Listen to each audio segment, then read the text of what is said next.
하나님 말씀 보겠습니다. 로마서 13장 1절부터 7절의 말씀입니다. 함께 봉독하겠습니다. 사람은 누구나 위에 있는 권세에 복종해야 합니다. 모든 권세는 하나님께로부터 온 것이며 이미 있는 권세들도 하나님께서 세워주신 것입니다.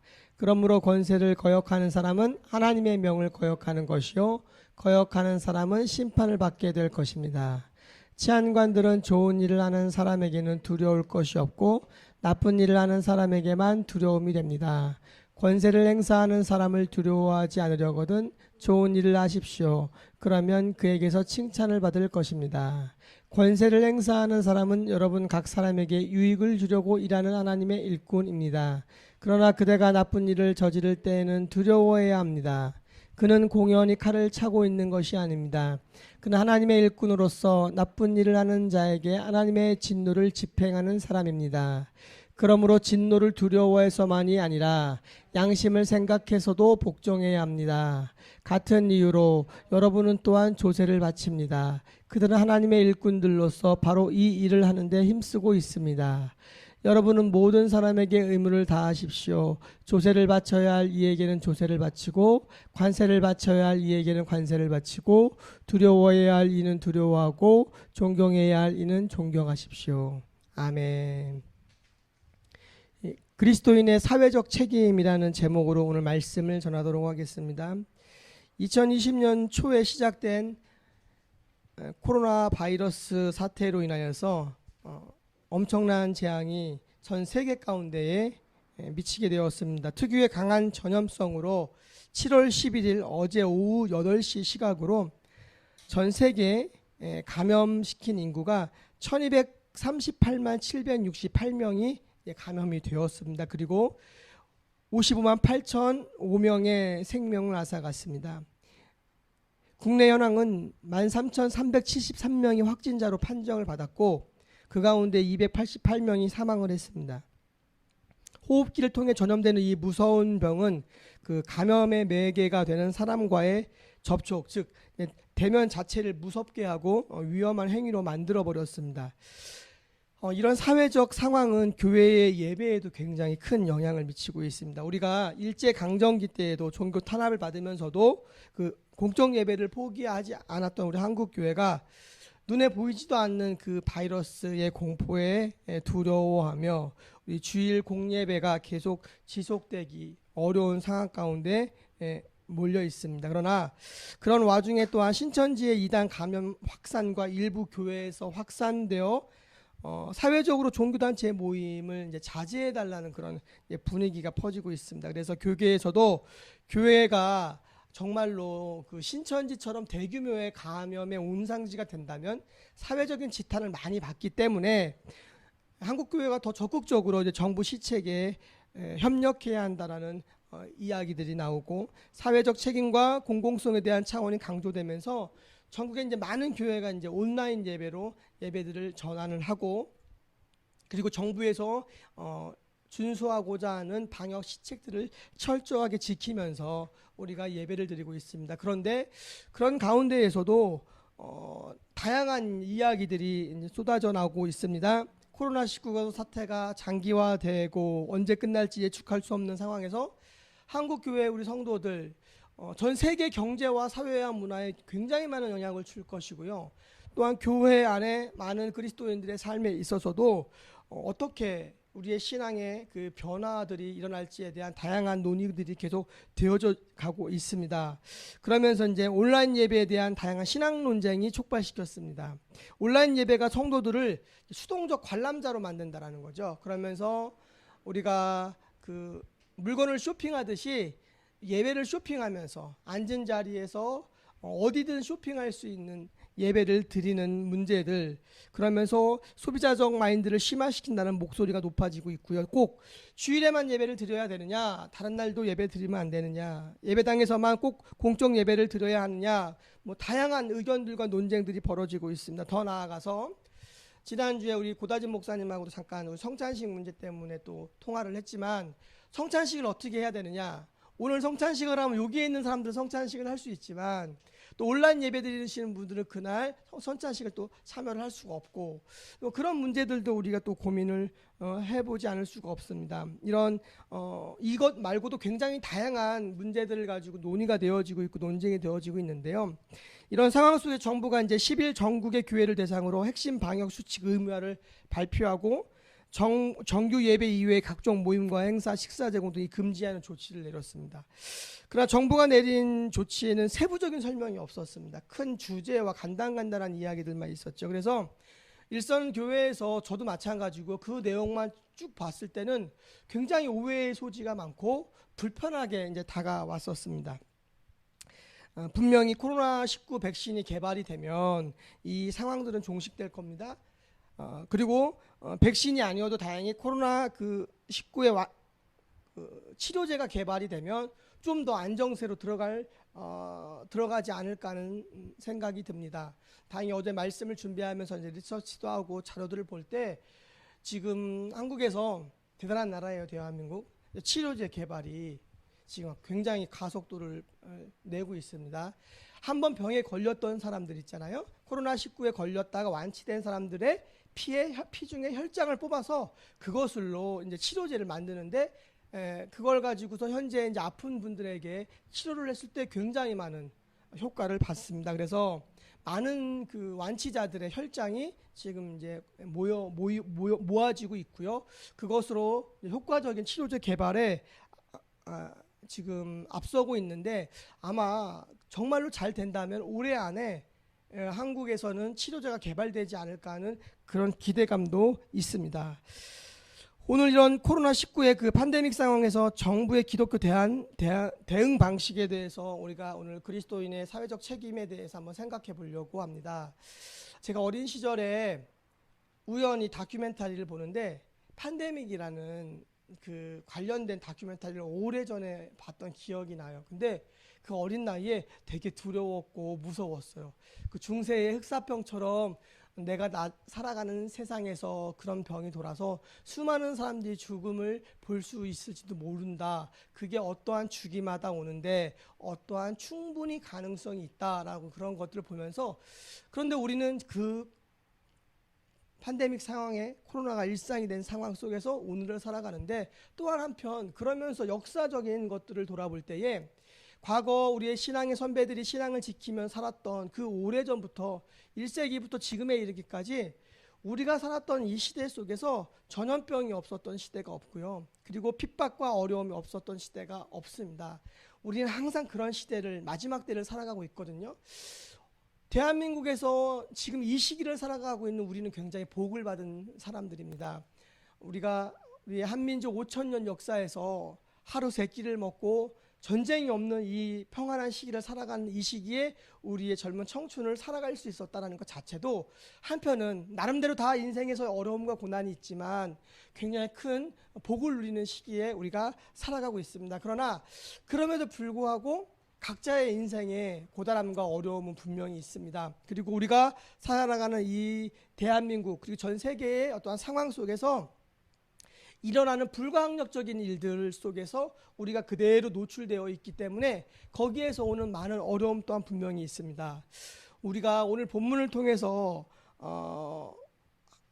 새롭게 깨달아야 될 부분들은 오늘 로마서 13장 1절부터 7절의 본문이 독재자들에 의해서 많이 남용되었던 본문입니다. 제가 로마서에 관련된 글을 볼 때 제일 먼저 로마서 13장을 펼쳐봅니다. 어떤 분의 로마서에 관련된 주석이라든가 강해라든가 글들을 볼 때 로마서 13장의 이 대목을 딱 읽어보면은 그 글의 저자가 어떠한 그 신학적인 노선과 어떠한 가치관과 그 중심을 갖고 글을 썼는지를 금방 알 수가 있거든요. 그래서 보수적이냐 진보적이냐 아니면 조금 어떠한 성향인지 대본 이 13장의 그 1절부터 7절의 말씀만 보면 우리가 알 수 있습니다. 본문 내용만 그대로 읽으면 하나님이 위로부터 권력에 복종하라고 하셨으니까 자신이 어떻게 정권을 잡았든지 자신들에게 굴복해야 한다고 독재자들은 항상 이 본문을 정당한 자리에 올려놓고 자신들의 그 잘못된 독재 정권의 문제들을 이야기하지 않고 그 정당성만 이야기를 했습니다. 그래서 그것을 지지하는 권력에 빌붙어서 살아가는 어용 목사들도 이 본문을 가지고 독재자들을 찬양했죠. 로마서 13장 1절에 7절은 소위 말하는 국가 조찬 기도회에 열리면 자주 인용되는 본문이었습니다. 특히 아주 그 독재자들한테 인기가 좋았고 그들에게 함께 기생하여 살아가는 많은 사람들에게 권위와 힘을 주는 말씀이었습니다. 어찌되었든 자기들이 권력을 잡은 것은 하늘로부터 온 거니까, 하나님이 허락한 거니까 너희들 다 내 말 들어, 이런 식으로 강변합니다. 한국뿐만 아니라 남미에서도 상당히 오랫동안 이 말씀이 남용되었고요. 그런데 중요한 것은 그들의 주장이 바울의 논리를 오해한 데서 비롯되었다는 거죠. 우리가 일반적으로 권위는 하나님이 주셨으니까 무조건 따라야 돼, 이런 식의 얘기를 우리가 교회 생활하면서도 많이 들었습니다. 무조건적인 순종과 충성이 전부가 아닐 수 있다는 거, 오늘 본문 말씀을 좀 자세히 보면서 이 바울이 이 말씀을 기록한 이유들에 대해서, 그리고 논리에 대해서 다시 한번 꼼꼼히 한번 살펴보기 원합니다. 1절에 보면은 굴복하라 또는 복종하라고 번역된 헬라어 휘포타소는 근본적인 의미에서 어떤 권위에 대하여 복종하고 받아들이라, 말 그대로 복종하고 받아들이라는 의미가 담겨져 있습니다. 여기에 바울은 하나님이 만들어 놓으신 권력 구조에 복종하라고 권면합니다. 그 문맥 자체에서, 문장 자체에서는 특별한 것이 없습니다. 분명히 하나님이 권세와 권력을 주셨고 그것에 순종하고 복종하라는 것이죠. 그런데 그 안에 많은 다른 것들을 질문을 할 수 있는 상황이 있습니다. 그 당시 이 로마서가 기록되는 당시에 그리스도인들이 새로운 공동체를 형성하고 있었습니다. 로마 제국 안에서 구역이 형성되어 있는 거 아세요? 유대인들이 거주하던 유대인 공동체 지역이 있고요. 그리스도인들이 거주하던 그리스도인 지역 공동체들이 따로 있었습니다. 그래서 우리가 무슨 동에 우리는 다 같이 살고, 그리고 원하는 곳에 우리가 이사를 갈 수가 있었지만 그들은 거주하는 지역이 나눠져 있었다는 것이죠. 로마 제국이라는 그 거대한 권력이 정치 체계를 갖고 사람들이 살아가는 현실 세계 안에서 어떠한 평화와 질서를 유지해주고 있는 상황처럼 보입니다. 그래서 그런 어떤 유지 자체만으로는 굉장히 감사라는 거죠. 왜냐하면은 정부와 어떤 권력 기관이 없으면 온 세상에 사람의 그 마음의 양심의 기능이 풀리기 시작하면 전쟁처럼 폭동이 일어나고 굉장히 많은 일들이 일어나기 때문에 권력이 있고, 그리고 그 권력 아래서 많은 사람들이 질서와 평화를 유지하는 것은 굉장히 귀하고 감사한 일이라는 것이죠.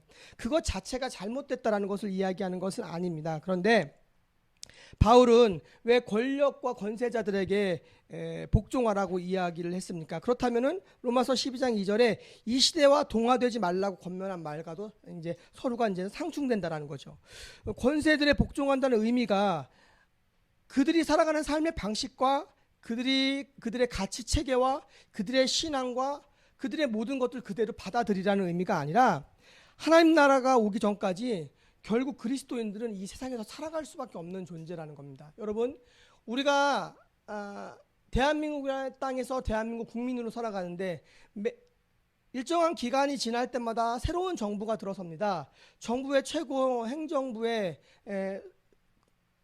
수반이 되는 대통령이 당선이 되어서 그 대통령이 하나님을 믿는 신실한 사람일 수도 있고, 그렇지 않은 불교인일 수도 있고, 그리고 무교인일 수도 있다는 것이죠. 그런데 중요한 것은 그들이 하는 많은 정치적인 어떠한 결정과 여러 가지 것들에 우리가 순종해야 되고 복종해야 될 의무들이 있는 것은, 우리가 결국에는 이 또한 그 권력 구조 안에서 평화와 안정을 누리는 이 시대 속에서 또 다른 신분의 그리스도인으로 살아가는 그 이중적인 신분의 모습을 갖고 있기 때문에 우리가 그 안에서 권력자들에게 복종하고 순종하는 것들이 분명히 필요하다는 거죠. 그런데 이 가운데 우리가 이제 질문할 것이 뭐냐면은, 만약에 불의한 통치자의 경우에는 어떻게 할 것인가라는 질문이 분명히 듭니다.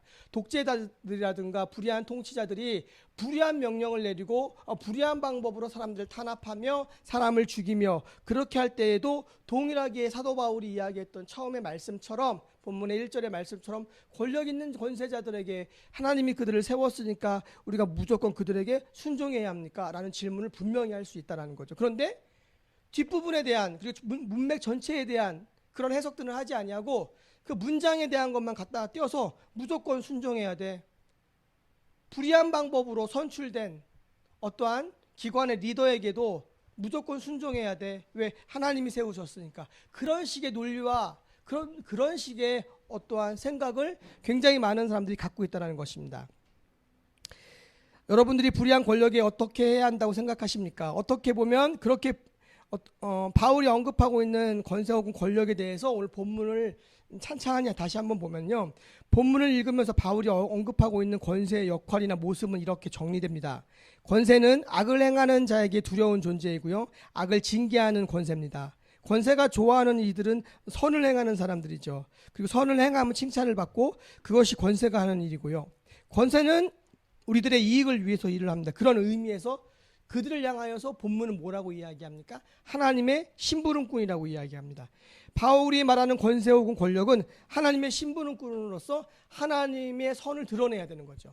그가 하나님을 인정하지 않고 하나님을 모르는 사람이라고 할지라도 바른 양심과 정신을 갖고 그가 통치하고 다스리는 수많은 사람들에게 정말로 그들의 이익과 그들의 평안과 안녕을 위해서 해야 하는데, 그렇게 하지 않을 때에 우리는 그 권세에 순종하지 않고 복종하지 않고 비폭력 저항으로 맞설 수 있다는 겁니다. 오늘 본문 13장 5절에 보면은, 그러므로 복종하지 아니할 수 없으니 진노 때문에 할 것이 아니라 양심을 따라 할 것이라. 양심을 따라 행동하는 것과 권력의 뜻에 따르는 것이 동일하다는 것이죠. 그러므로 권세에 복종하라는 것입니다. 그러나 불의할 때는 어떻게 하라고요? 권세에 복종하는 게 맞지만 불의할 때는 우리의 양심에 따라서 행동할 수 있는 권리가 우리에게 있다는 거죠. 권세가 악을 행하는 자고 선을 행하는 자들에게 불이익을 주고, 그렇다면 그들은 누구예요? 하나님의 심부름꾼이 아니라는 겁니다. 하나님이 세운 권세가, 하나님이 그들에게 권세를 주고 세웠다 할지라도 그들이 하나님의 심부름꾼으로서의 역할을 온전히 하지 않으면 언제나 우리가 그들에게 바른 말을 할 수 있다는 것이죠. 이제는 조금 관점을 달리해서 하나님의 입장에서 권력을 보면 모든 권세가 하나님으로부터 나왔습니다. 그리고 그 권세를 받은 모든 사람들은 하나님의 심부름꾼이죠. 저도 하나님의 심부름꾼이고요. 크고 작은 모든 리더들이 하나님이 세운 모든 심부름꾼이죠. 그런데 그들이 그 자리에서 정말 하나님이 기뻐하시는 일들을 하지 않을 때에 그 다음의 책임은 하나님께 받게 된다는 거죠. 그래서 하나님을 무시하고 옳지 못하고 교만한 권력을 휘두르는 많은 사람들에게 하나님은 엄중하게 심판을 하십니다. 우리 바벨론 왕 느부갓네살에 대한 하나님의 태도를 보면 알 수 있습니다. 그는 세상에서 무서운 것이 없는 굉장히 강력한 왕이었습니다. 세계 7대 불가사의 중에 하나로 꼽는 바벨론의 유적, 소위 공중정원이라고 추측되는 바벨론 왕국 지붕을 그가 이렇게 거닐다가 스스로 자신을 높입니다. 다니엘서 4장 29절에 나오는데 스스로 자기 자신을 신처럼 높입니다. 그 위엄과 영광이 너무나 지대했기 때문에, 제가 바벨론 관련돼서 그 당시에 그 공중정원과 기록을 가지고선 컴퓨터 그래픽으로 그 공중정원을 이렇게 다시 한번 복원한 영상을 보게 되었는데요, 그 위용이 굉장히 어마어마하더라고요.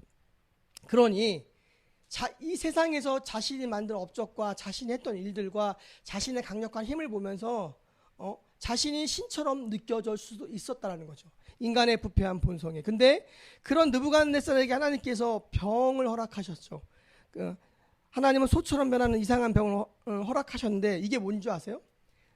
현대의학에서 라이켄트로피라고 부르는 일종의 정신질환이에요. 그 몸이 이렇게 소처럼 변한 게 아니라 정신병이 걸렸기 때문에 짐승처럼 행동하는 그런 정신질환에 걸리게 되었다는 것이죠. 이런 이유가 무엇입니까? 하나님이 그에게 강력한 왕권을 주신 것은 그를 통하여서 어떠한 질서를 유지하고 나름대로 하나님이 일하시는 것이 분명히 있었지만, 그러나 왕은 스스로 자신이 하나님이라고 생각했기 때문에 하나님이 그에게 질병을 허락하셨고 아무것도 아닌 존재임을 깨닫게 하셨다는 겁니다. 하나님만이 왕이시고 자신은 그분에게 임명된 존재이라는 것을 다시 한번 깨닫게 되죠. 그러면서 하늘을 우러러보는 순간 다니엘서 4장 34절에 다시 회복되게 됩니다. 그러므로 지금 나 느부갓네살은 하늘의 왕을 찬양하며 칭송하며 경비하노니 그의 일이 다 진실하고 그의 행하심이 의로우시며 교만하게 행하는 자가 자를 그가 능히 낮추심이라.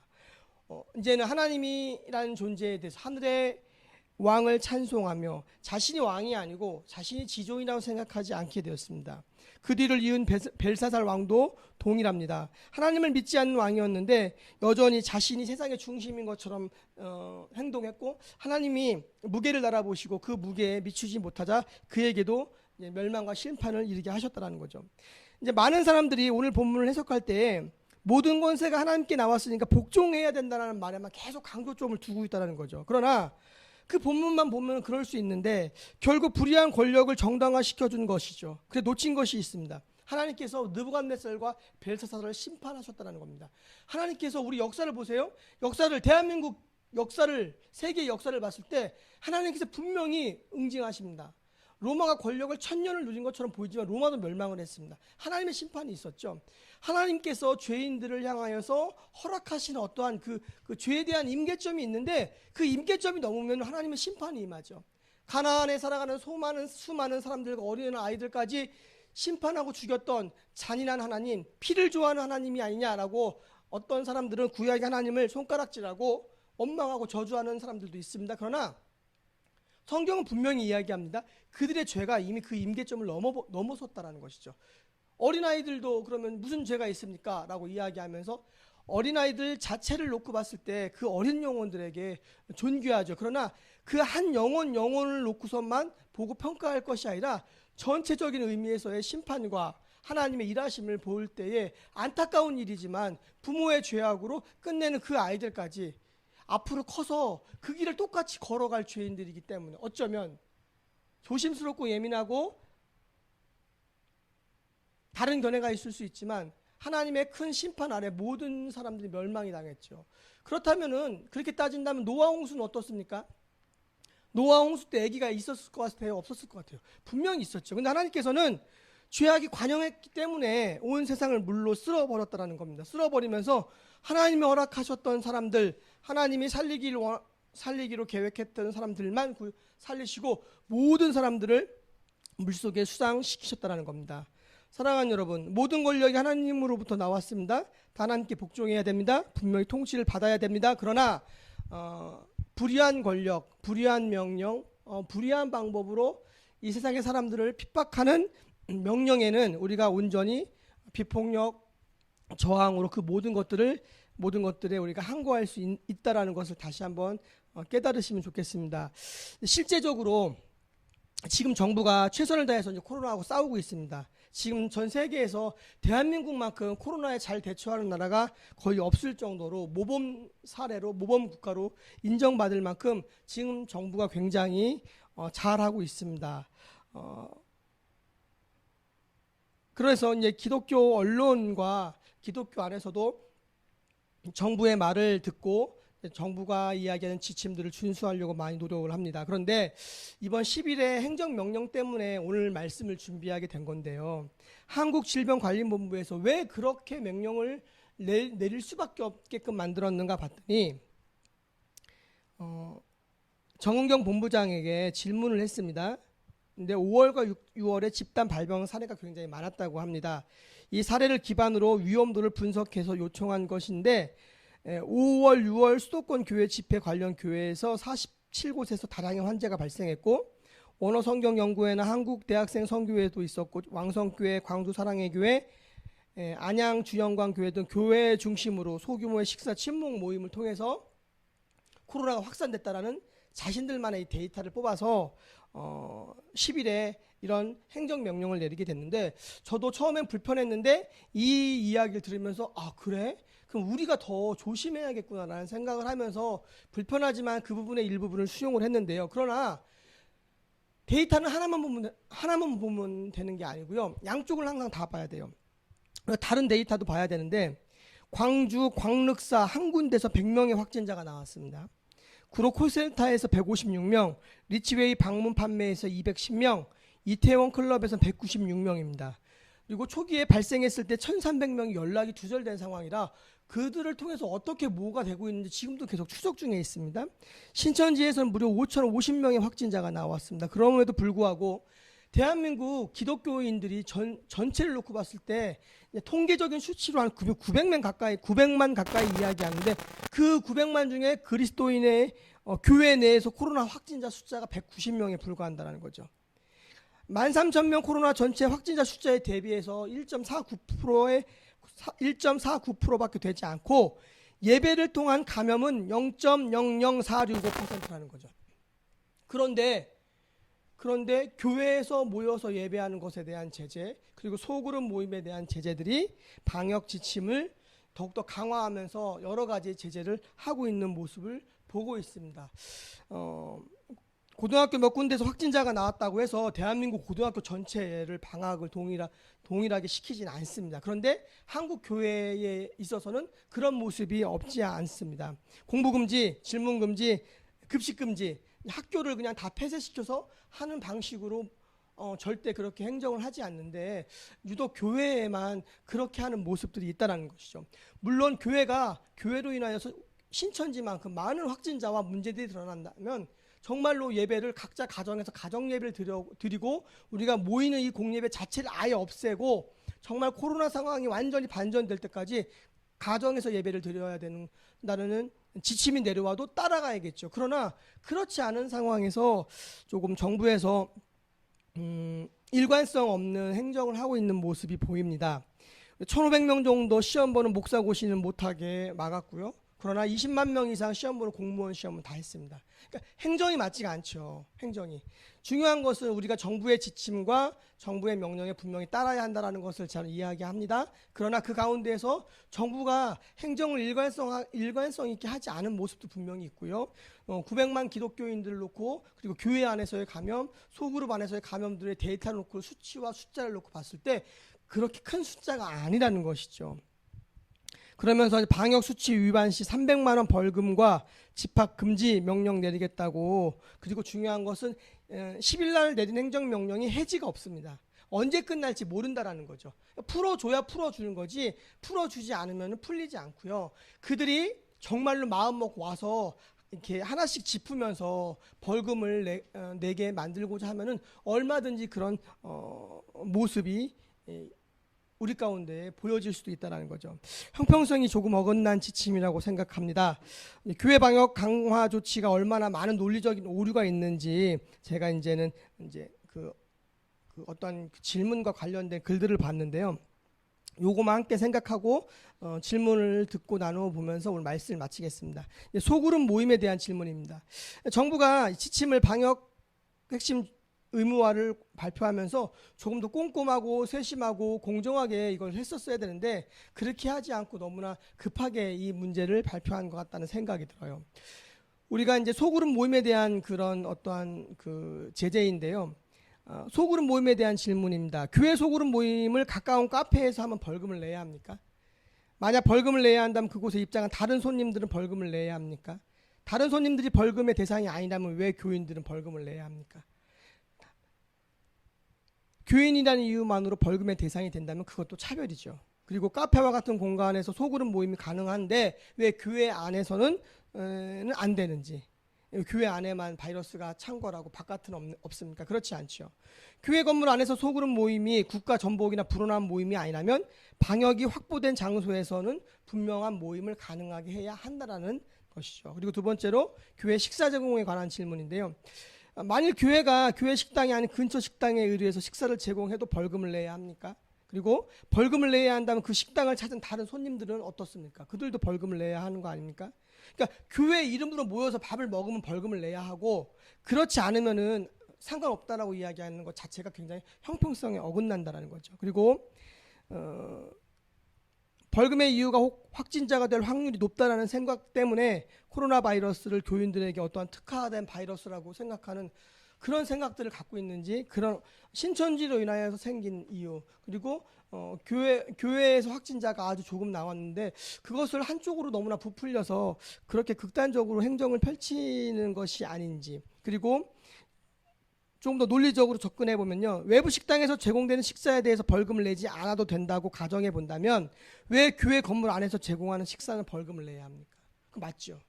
그리고 현재는 성남시청과 경기도청을 비롯해서 모든 관공서 구내식당과 회사 구내식당이 운영되는 시점이에요. 이게 행정의 일관성이 없다라는 것을 얘기하는 거예요. 정부의 지침을 교회가 따르지 않겠다, 제가 따르지 않겠다라는 이야기가 아니라 어쨌든 우리가 최선을 다해서 정부의 행정명령을 따라야겠지만 회사의 구내식당은 다 운영되는데 교회의 구내식당은 안 된대요. 그 기준이 없어요. 예를 들어 10,000명 모이는 교회 구내식당은 위험합니다. 그러면 좀 설득력이 있을 수 있겠죠. 그러나 10,000명이 모이는 교회든 100명이 모이는 교회든 10명이 모이는 교회든 상관없이 모든 것을 똑같이 적용한다는 거죠. 교회에 우리가 이렇게 지금 몇 명 안 모였잖아요. 근데 모여서 예배하고 식사하면 처벌을 받고 이제는 벌금을 내야 된다는 것이죠. 그래서 10일 발효된 교회 방역 강화 조치가 누군가가 이제 교회를 탄압할 목적으로 이번 조치를 취한 것은 아니라고 생각합니다. 그러나 일관성과 형편성에서는 분명히 문제가 있다는 것을 우리가 한번 생각해 보아야 하고요. 많은 논리적인 모순 속에 있지만 그래도 우리가 좀 불편한 마음이 있지만 어느 정도 최선을 다해서 행정명령에 따라서, 왜냐하면 우리 그리스도인이잖아요. 그들이 우리에게 이렇게 좀 부당하게 하지만 그렇다고 해서 우리로 인하여서 어떠한 문제가 생기면 아주 작은 것도 더 부풀려서 이야기하는 것이 세상이죠. 그래서 우리가 그 가운데에서 지혜롭고 균형 있고 분별 있게 크고 작은 일들을 해결해 나가야 될 필요성이 있습니다. 정부가 뭐 한 10가지의 이런 명령들을, 지침들을 쭉 주었는데요. 그 명령에 대해서 제가 이제 우리 교회 카톡방에 올렸습니다. 한번 꼼꼼히 읽어보시길 부탁드리고요. 그리고 정규 이외의 각종 모임 행사 금지인데, 정부가 얘기하는 정규 예배는 새벽 예배, 수요 기도회, 금요 기도회, 주일 예배를 포함하는 거죠. 이거는 공식적으로 모일 수 있게 한다는 거죠.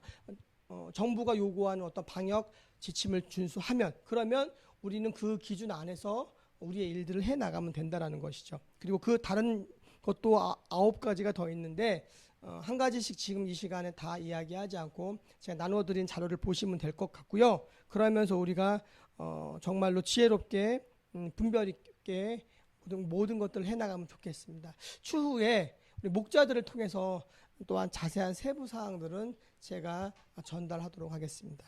오늘 이제 말씀 마무리하겠습니다. 우리가 어려운 시대를 살아가지만 하나님께서 우리에게 주시는 분명한 어떠한 뜻과 약속의 말씀의 의미들을 다시 한번 생각하시면서 우리가 해야 될 일들과 하지 말아야 될 일들을 또 구별하고 우리가 어떻게 생각해야 되는지, 왼쪽으로만 우리의 생각을 몰고 가도, 오른쪽으로만 우리의 생각을 몰고 가도 좋은 것은 아닌 것 같습니다. 우리가 좌우를 보면서 분별하고 우리가 비판할 건 비판하고 따라갈 건 따라가면서 지혜롭게 어려운 이 시대와 상황들을 잘 이겨내 나갈 수 있는 저와 여러분들이 되기를 소망합니다. 우리 시간 함께 찬양 드리겠습니다.